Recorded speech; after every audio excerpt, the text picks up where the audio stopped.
I fold my arms. I fold my arms. Hello and welcome to Tease, your number one source for the teasiest of strips. Today on How It's Made, we have yet another comic unpretentiously titled 17. Written, drawn, compiled, manufactured, formed, originated by TheRailz. A tale of which that has yet to be analyzed for its true inner beauty, and defies the social norms of conformity with its brash commentary on the futility of life itself, and is totally not a dick joke. Let's begin.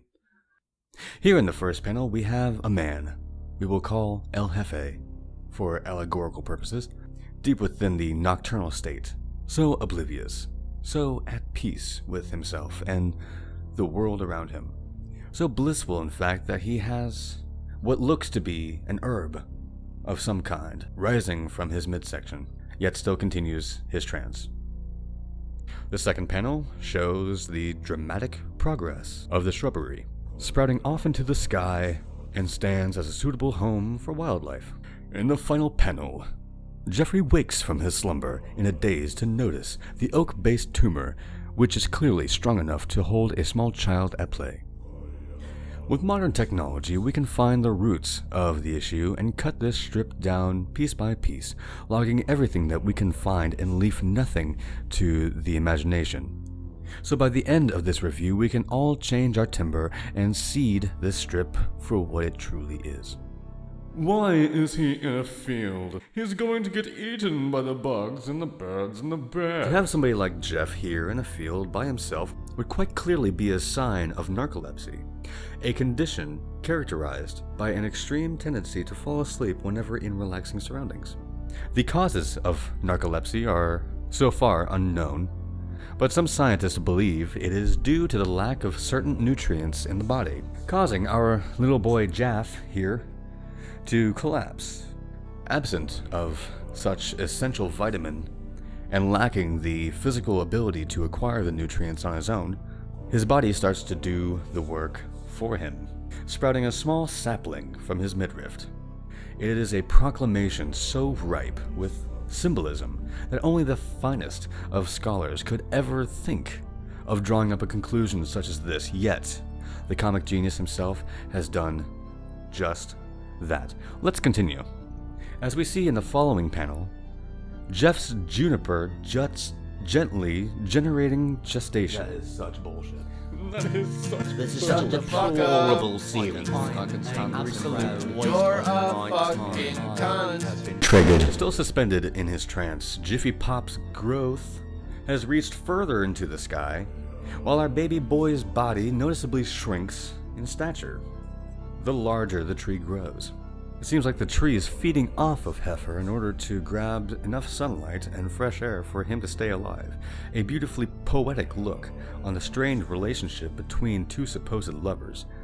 The tree simultaneously sucking the life out of Jeff to fuel its endeavor to keep him alive, and Hugh Jeffner unaware of both the conflict and dedication that the tree is putting into the failing love affair. The schism continues to only further the monotony of a mildewed and smoldering relationship.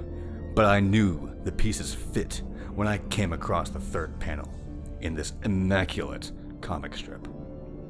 The tree, fully grown to the point where it had the ability to gather enough resources to finally wake El Jefe from his hibernation, confused and weary. The tree has succeeded in its mission, but now it's proving to be a minor setback in Jeff's ability to return to his normal life. Let's point at the child, shall we? The child at play notices his cognizance, but does nothing. It's as if he already knew Jeff was going to wake up. Look at that face. Look at that punk-ass face. Or maybe, no, just maybe, the child doesn't even see Jeff at all. Oh my god. No, it all makes sense now. The tree, the long sleep, the lack of nutrients, the obvious tool reference. El Jefe, our lovely Chiquito, whom we have come to love, and to know throughout this entire comic strip has been dead this entire time. I can't believe it. I just can't.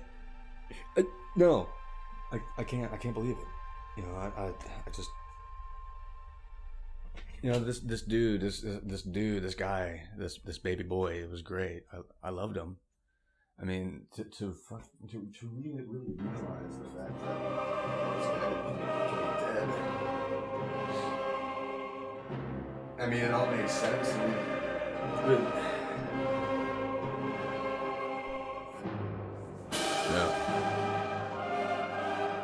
No, it's true. The human body's 35% carbon. When we die, our carbon sinks back into the earth. Then carbon, it is scientifically proven that carbon is used by other plants for them to grow. They grow faster with the carbon. There was no El Jefe to begin with. El Jefe was already dead from the beginning. But fret not, for the El Jefe that we have seen in this comic strip, the one that we have come to love and adore, is not dead. No, he is the tree. He is the Druidian spirit. And for that we must be grateful. Not just for the life that we have been able to see through this black and white window of paper and ink, through the hand of the comic genius, and the window in which he was able to look through in order to compose such a riveting story. But we must also appreciate the rotation of life itself. El Jefe died for this tree to grow into the massive force of nature that it is. This tree has provided homes. This tree has provided entertainment, brought joy to a little kid's face. And so with that, I bid you all adieu. And may we all remember one day that we will pretty much do the same thing. We all contribute something, even in death. Nothing will be wasted when we pass away. Our body will become food. Our blood will become drink. And most definitely our carbon will be the seeds of a brand new tomorrow. So if you ever think that you are worthless, remind yourself, we are all El Jefe.